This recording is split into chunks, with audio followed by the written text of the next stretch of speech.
শহীদুল ইসলাম আমাদের দ্বিতীয় প্রশ্নটি করেছেন। তিনি বলেছেন, অতি বৃদ্ধ, গর্ভবতী ও দুগ্ধদানকারী সিয়াম কিভাবে পালন করবে?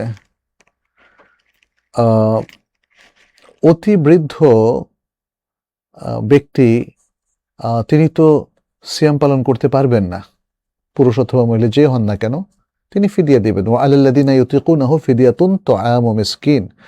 যারা সিয়াম রাখতে সক্ষম নন তারা প্রতিদিন একজন মিসকিনকে করে খাওয়াবেন প্রতিটা সিয়ামের পরিবর্তে। আর কি পরিমাণ খাদ্য? নিসফ সা, এক সরের অর্ধেক, এবং এক সর সৌদি আরবের উচ্চ উলামা পরিষদের রেকমেন্ডেশন অনুযায়ী 3 কেজি, তাহলে তার অর্ধেক 1.5 কেজি। তাহলে প্রতিদিন একজন মিসকিনকে 1.5 কেজি করে খাবার তিনি প্রোভাইড করবেন। যদি এর সাথে তরি তরকারি বা অন্যান্য জিনিসও প্রোভাইড করেন ভালো।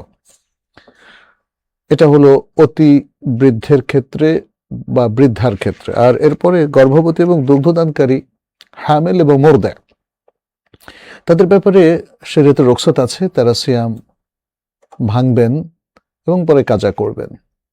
যেহেতু তিনি স্থায়ী কোনো ক্রনিক ডিজিজে আক্রান্ত নন, গর্ভবতী এবং দুগ্ধদানকারী, তাহলে তারা পরবর্তীতে সিয়াম কাজা করবেন। আর অতিশয় বৃদ্ধ বা বৃদ্ধা, তারা অনেকটা স্থায়ীভাবেই সিয়াম রাখতে যদি অক্ষম হন তাহলে ফিদিয়া দেবেন, এটাও এক ধরনের রুখসত। আর যদি বৃদ্ধ হওয়া সত্ত্বেও তিনি সিয়াম রাখতে সক্ষম হন তাহলে কিন্তু তার ফিদিয়া দেওয়া যাবে না। পুরুষ মহিলা উভয়ের ক্ষেত্রে এটা প্রযোজ্য।